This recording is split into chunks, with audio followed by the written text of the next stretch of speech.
This episode is brought to you in part by Scipio. As a sales rep, one of the number one thing on your mind is how can you get in touch with more potential customers and to land more appointments? Well, you need to check out Scipio. My team and I use it because we are able to send out text messages to our prospects and we don't have to give out our own cell phone numbers. We can track everything and it's the number one automated messaging platform for building personalized relationships. It is affordable and easy to use. Get one free month on any plan. Go to Scipio.com and use promo code TSE. Try it for free. Scipio.com, promo code TSE.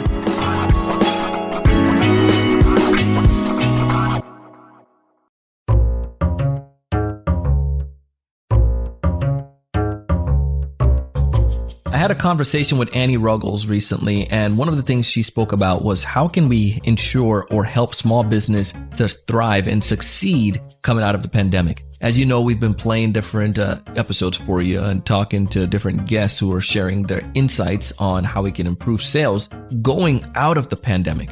Annie's going to help our small business owners, you and I. Even if you're a sales rep in a company, you're still a small business owner. You're running your territory, right? We're going to give you some ideas of what you can do to make sure that you're truly thriving, that you're succeeding, and that you're making some more money and actually survive this thing. I hope you enjoy this episode.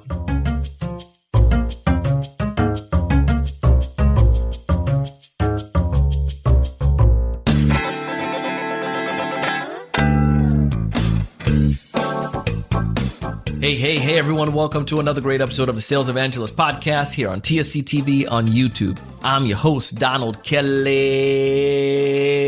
the Sales Evangelist, and I'm so excited for another great episode. I'm so excited to be here with you today. And on this episode, we have the one and only Annie Ruggles, and she is a sales leader. She is a sales coach, and she guides individuals, entrepreneurs, and folks like you and me are trying to improve our sales skills every single day. In this episode today, she's going to tell you about how we can ensure that our business actually survive going out of this pandemic thing. What can we do to make sure that we're generating the business opportunities and the things we need to do so that we can really be in a position that we're succeeding? There's some great stuff ahead, great insights that she has for this episode. And I'm not going to tell you about them until you listen to it. So sit back, get your seatbelts buckled because she brings a lot of energy and excitement. And we had a lot of fun. So let's go ahead and dive into the episode.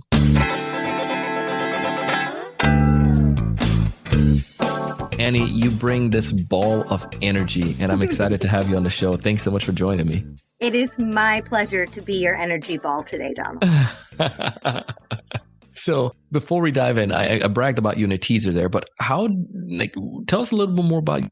So the Non-Sleazy Sales Academy, which is my company, was born of weird desperation because I never expected to be selling or teaching sales. And what happened was I was in marketing and branding for very small businesses for so long, and I desperately loved it, but none of my clients were ever reaching the levels that they should reach. And I certainly wasn't either. And so I thought, why is this happening? I have these incredible small businesses driven by all the proper nouns: purpose, vision, mission, calling, vocation. And yet they're struggling to compete, and we can't just blame everything on Amazon. Why is this happening? And I looked and I looked and I looked and I realized that trust had led me down a path of constant marketing, but made me feel emboldened enough to not ever ask. And I wasn't actually emboldened. I was terrified. I was terrified of the ask. I didn't know how to do it. I knew I didn't want to be asked how I had been asked previously.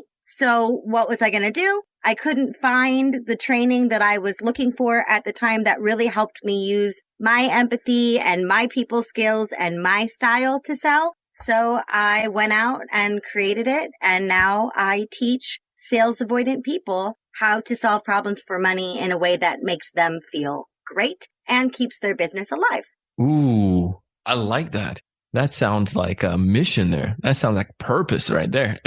It's the accidental purpose, we all wander around where's my purpose? And we can't find it. And then you stop looking for 5 seconds because you get caught up in something else and it just sort of slaps you. I'm like, oh, okay, apparently this is my purpose. Sales. Who knew? And there's power in that. There's a lot of awesomeness when it comes down to really understanding your sales and really knowing what to do from that. So I want to talk up to you about this today. Like, how do my small business survive? As you know, we've been focusing this series on what happens now post the pandemic rush. Like, we've gone through the phase, we've gone through the challenges.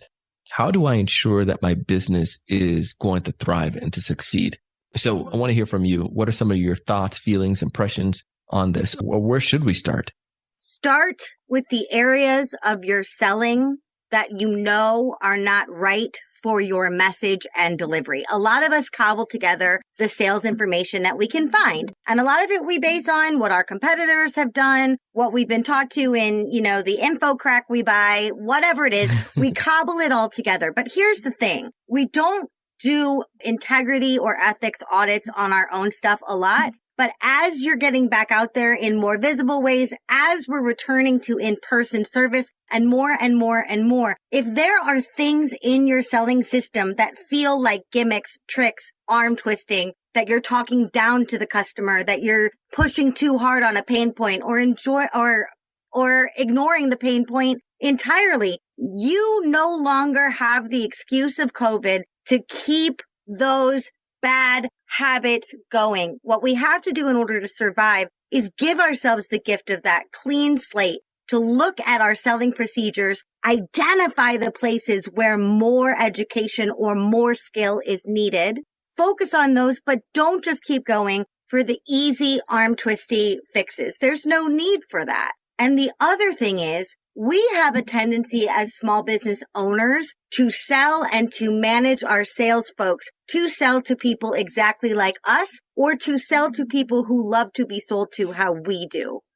In order to really make a lasting impression on a wider network again, we have to make sure that we're balancing the emotional side of selling, the storytelling, the sparkle, the razzle dazzle, the why, and the details, the how, the KPIs, the how this thing's going to be delivered, right? How many modules it has or what ingredients it doesn't have, depending on what you're selling. When you're going back out there, we have to make sure that emotional buyers, detail and fact-based buyers, and everybody in between feel heard or they will not return to our businesses. I like how that rhymed. Feel heard or they will not return. There we go. Before I was a ball of energy, now I'm an accidental poet. It's all happening here on the Sales Evangelist podcast. No, but I really can resonate with that a lot. And I think many of us can when we're in one way or another, whether you're a sales leader or you're a sales rep, or even if you're in this situation, if you're the business owner managing an organization, just treating people like people, helping people to understand that you care for them and helping them understand that you're trying to help them solve a problem. Because I think even more right now, more than like people want to have, and at least in my experience, I'm speaking for myself, like I feel like I want to have a good dialogue, a good relationship with people. And I don't want don't undermine my intelligence. And not that I ever care for that in any ways, but I don't have the opportunity or don't have the time to put up with that mess anymore. I think everyone's gone through so much during COVID. Like there's so many like difficulties, so much emotional challenges. Like the last thing I want is for somebody to be over the past year, we've seen when you are genuine, how much more important that is. So if you're coming into this game and you're being like sleazy or you're using some old trick, it's not going to be towards your success. Help people to feel that you care for them or that connection. And how pain points are especially, right? So one thing that you said is treating people like people. I get asked all the time, well, how do you define non-sleazy selling? And it's exactly that. Sleazy selling treats people like transactions. Non-sleazy selling honors the person that pays the transaction, right? It honors the person behind the transaction. And a huge way we do that is how we dance on pain points. We got to talk about them. They got to get brought up. But one thing that's not working after this traumatic, a year and a half, at point of recording, a year and a half, is that we are all maxed out. We are all traumatized, capital T and little t, in a billion different ways, not just by COVID. by what's happening in the political climate of wherever you live, by the economy being so nuts. Like every single Australia was on fire a year ago, right? Like we are all freaking traumatized. So the last thing that people want is to reach out to someone for help only to have that person go, Donald, I know a lot of people whose businesses were amazing during COVID. I know people. Did you know that there were 48 new billionaires made during COVID? How come that's not you, Donald? You must have sat on your butt the whole time. Whoa, whoa, whoa. That might have been motivating in the past for the right buyer. Now that same person is going to go, excuse you.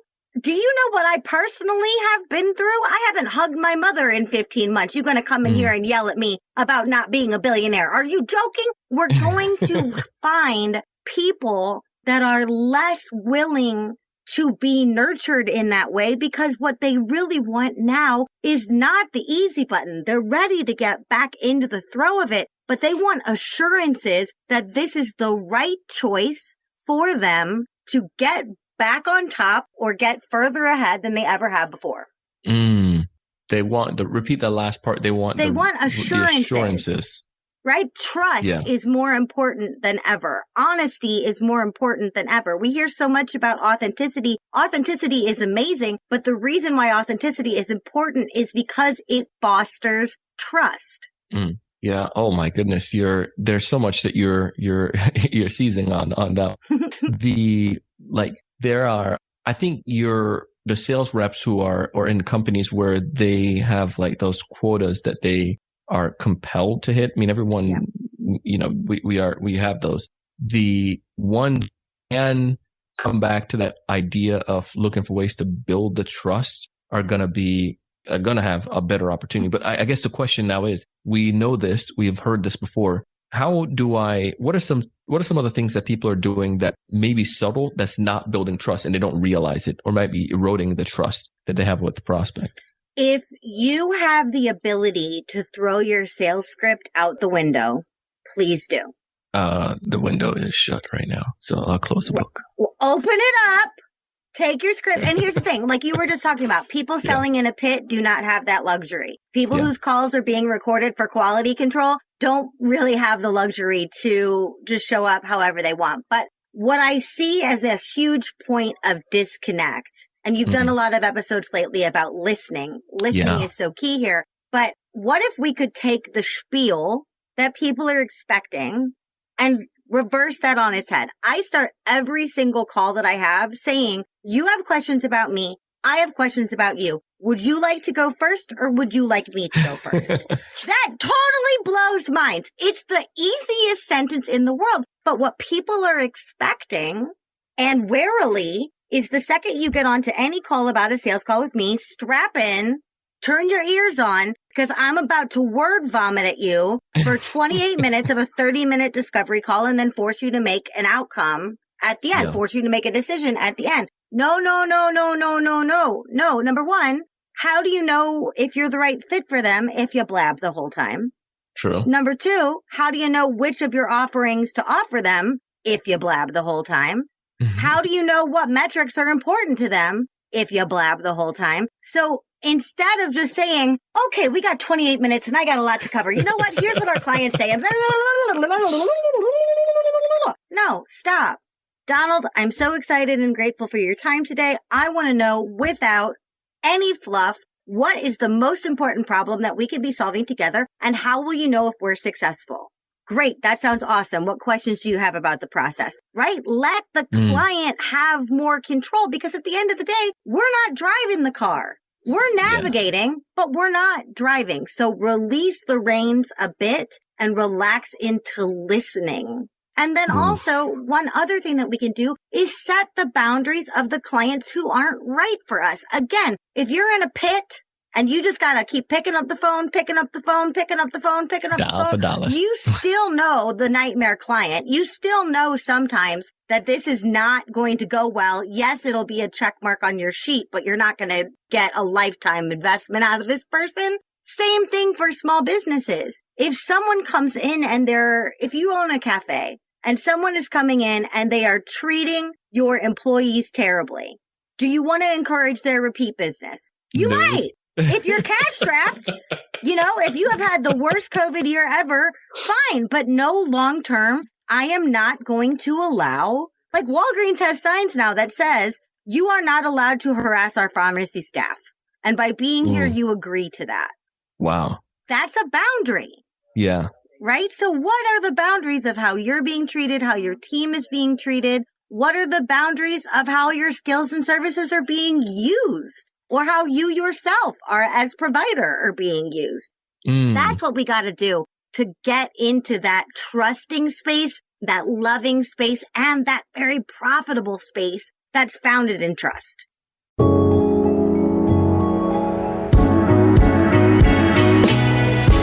As you can tell already, I'm a believer in the power of Scipio. Text messaging allowed me to communicate with my clients and help to schedule more appointments. It works, but don't take my word for it. Hear what Ben Hodson, the CEO of Job Nimbus, has to say about it. Prior to using Scipio, our average number of people that would show up and actually come to our demo sessions was about 72% of all of our, so we booked an appointment, about 72% of those people would end up showing up. But with Scipio, went almost to 90%. It was like 88.5 or something like that. So it was a huge jump. But the neat thing about Scipio is that you don't even need your management to be involved to do it. You could start using this right now as an individual contributor. One of our employees used to be at Scipio. As he was doing his daily sales work, he was getting more people to attend his appointments than other sales reps were. And the word sort of got out on the sales team, and other people were asking, how is he getting such a higher rate of people showing up to his appointments? Turns out he was using his old Scipio account to send text messages, reminders, and to interact with those customers in a way that we just weren't doing at the time. And I found out we had a bunch of reps doing it and we were seeing great results, and we went to Scipio and we became a customer. Hey, don't take our word for it.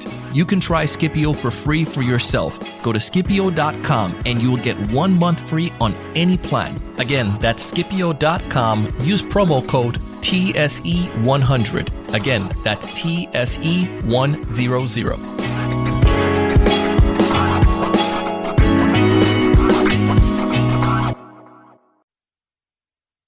So we're doing this, we're building this trust, we're building the human connection. What else do I need to do that I'm not doing right now that my business to survive and thrive post-COVID? Do more to rise against the horrible reputation of selling. Talk about that further. There are so many people that I talk to. I mean, these are the people why I have a job, but there are so many people day to day that go, I can't sell. Oh, God, I could never sell. That's still happening. How is that still happening? In the age of the internet, it's not like we only have to go to the corner store across the street. We can have literally anything brought to us in minutes, but yet we still have this idea that selling requires this ghoulish, predatory behavior. And by not speaking out about how proud you are about how you sell, and by not publicizing your ethics, your integrity, and your values in a beautiful way, we are continuing to say people who sell are unethical, people who beg are unethical, people who just everything comes naturally to their chosen salespeople. No. Whoever you are, whatever your personality is, even if you are painfully introverted, even if you are the spongiest empath in the world, you are a salesperson if you're delivering value and receiving profit. So go back to what you said there, like it's the notion that you pretty much described everybody in the world there. We are all selling. We are all selling. And we all have capacity, or we all have the capability to be able to influence is probably one of the things I like to use, to influence others, because we influence others, whether it's like, I think if people took the word selling out or took sales out of the mix, they'll realize that they're doing the same thing that I'm doing as a sales professional when it comes towards moving people, whether that's a family member or a loved one or whatnot. So it's like we do more to be able to help move others to follow the cause or to change their life or whatever the thing is that you're moving them to do, to buy your software because, it's going to help their business, or take advantage of your legal services because that's going to impact their life, or to join the training program that you have because it's going to, listen, comes back to the fact of like, am I helping them to see the bigger picture? I just had a conversation with a guest, Annie, and one of the things he talked about was the idea of emotions and how are we, and I think especially coming after COVID, are we just doing like linear sales conversation, or am I looking for ways to add emotions that go back to what we talked about, the human side to it, and to help people to understand, like, I know what it's like right now. Going back to, the thought here, building a trust. I know what it's like right now. I had family members and friends who went through some of the same challenging situations. And if you're selling, I had a client, I guess still have them. They sold life insurance. And one of the things that she was apprehensive about, talking about her story, how she lost a child and she didn't have anything to take care of the post, the post funeral and some of those post life services. And she went into life insurance sales because she wanted to help other moms in that situation. So now she felt that if I'm going to have that conversation with people, does it feel like I'm exploiting my son's situation? I'm like, no, it does not. No. That's helping people not to fall in that same category. And the emotion of understanding that, not that if you use it, not as a weaponizing it, but using it as a way to be able to help someone understand, I know where you're coming from. I know the challenges you're going through, and I don't want you to go through the difficulties. Look, that's moving people using emotions and helping them to understand how this can help benefit or impact their life. I don't know if I'm making sense. If I'm making sense, Andy, no, you totally are. Absolutely, amen. And here's what I want to say to that person, to that mom.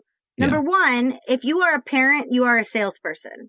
Number two, if you are a coach, you are a salesperson. Number three, if you are a teacher, you are a salesperson. You are constantly guiding people toward the decision that they need to come to, right? But the thing is, if you're telling your story, how do you know how much emotion of your own to bring? How do you know how much emotion to elicit? For me, the secret is, think of it as a volume dial, and maxed all the way up is detail all the way up. So if your client wants to get on the call with somebody and tell her story, what she doesn't want to do is come off like it's all about her. What she doesn't want to do is violate herself in the telling. So she's not going to tell anybody her son's name, the date and time he died, the details of his funeral, what he was buried in, like, how long, what every single detail of pain was. But she is going to dial the detail back a little bit and say, I lost a son. I didn't have insurance. I felt like a bad mom even after he was gone. That's the emotional world she was living in. The details are where we violate our boundaries. Same with the clients. We can say, it's the old therapy question. How did that make you feel? Right? So we can say, in my experience, I felt this way. I thought these things. I said these things to myself, and I responded in the following ways. Does any of that resonate with you? What were your emotions? What were your behaviors like? We can elicit it from our own point. But also on that same dial, we're not going to get on the thing and go, tell me the worst moment that happened in the days leading up to losing your son. Tell me rock bottom. Yeah. We're not going to do that. Where's your son buried? Whoa, you don't need to know that, lady. Yeah. Right? So, but what we do is we dial down the detail. We dial up the emotion. And that keeps us, right? Dial down the detail, dial up the emotion. It also helps us cast a wider net in terms of demographics, but get those people in terms of psychographics, right? It helps you be more specific in that I can't say, are you a mother of a 7-year-old girl who recently died and you feel X and Y, right? I'm going to get a very small subsection. Yeah. But where I could say, are you a grieving parent or someone dealing with a terminal illness or any other horribly terrifying reality of parenthood? You don't want to think about life insurance right now, but you should. And here's why. I've also been a parent who's gone through this loss, and I wish I would have thought about this before. I don't want to add to your stress level. I want to add to your peace. That's why I think you and I should have a 20-minute conversation about preparing for the worst, just in case, right? Yeah. How compassionate, And I didn't say any detail about them or about me. No, it's just, you just had it's more, again, being the genuine individual. And especially, again, I feel after coming out of this thing, out of COVID, that would be something that we crave. We're craving connection more so than ever. So the sellers that can help an individual connect with them, you may be the only main connection that they've had in a very long time. If that's the case, how can I ensure that I'm a lasting connection and not somebody that's just trying to exploit? So we have the constant ability, the constant gift, the constant pleasure of having the chance to make other people feel seen. Yeah. And even if we're selling tacos or, dollar store trinkets, whatever it is, in every transaction, we have a chance to make that client feel like somebody, and not in a stupid VIP, why are we rolling out the red carpet at Walmart type, like not like that, but we can stop and we can be present. And especially if people are sharing painful stories with us, especially if people are being honest and upfront about their objections, especially if people are really open with you about why the problem that you're solving matters to them, then all we have to do is be present, be honest, and listen. Oof. Present, be honest. This is awesome stuff. I really love it. I love it. If there's one major piece of advice you want folks to walk away from this episode with, what's that one major piece of advice, Annie? Learn when to close your mouth and listen. Especially after the price point, we have a tendency to do what I call sales vomit, where we just babble and babble and babble to try to fill the space. Do not fill the space. That is their thinking space. Respect them by giving them the space to think, and give yourself a little break in between. And by all means, please still throw that script out the window if you are able to do so.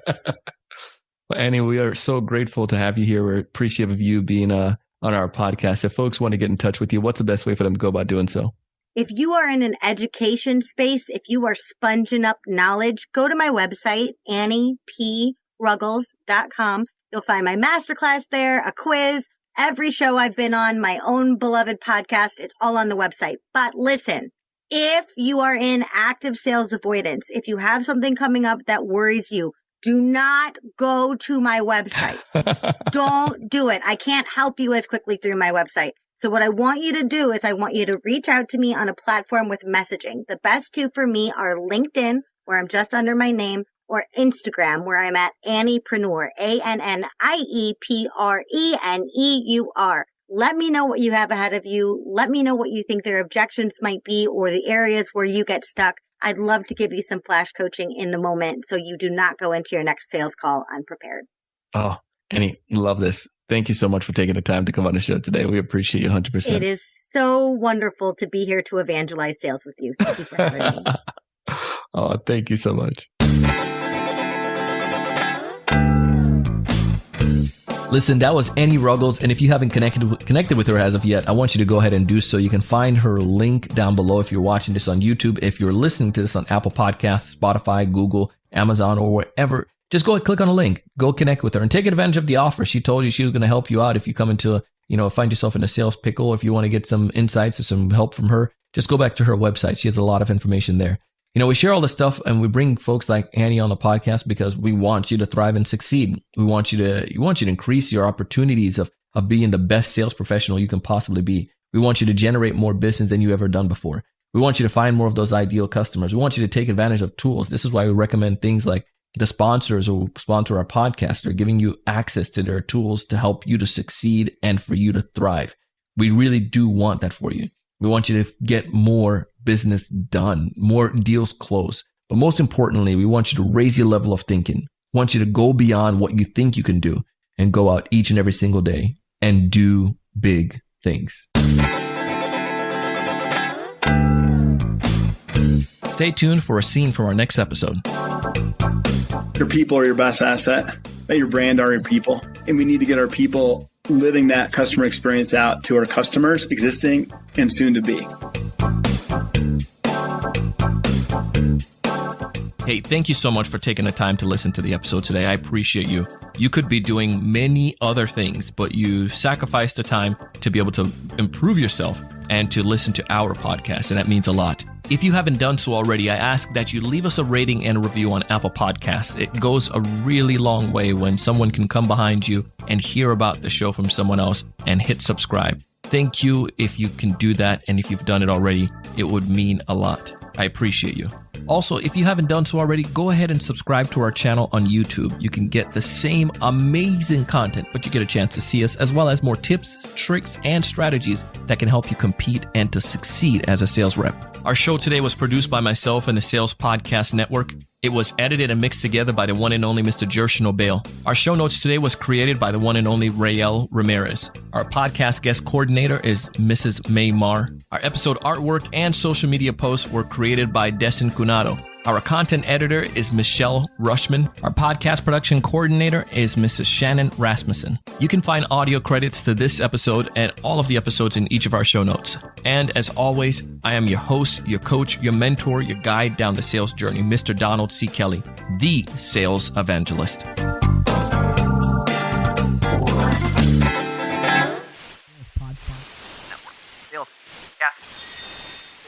Sales Podcast Network.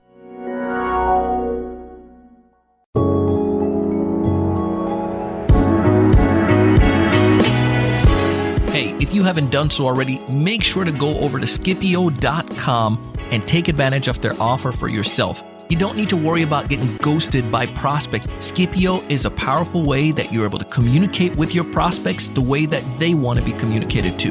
As a TSE listener, Skipio will give you 1 month free on any plan. Simply go to Skipio.com, use promo code TSE100. Again, that's TSE100.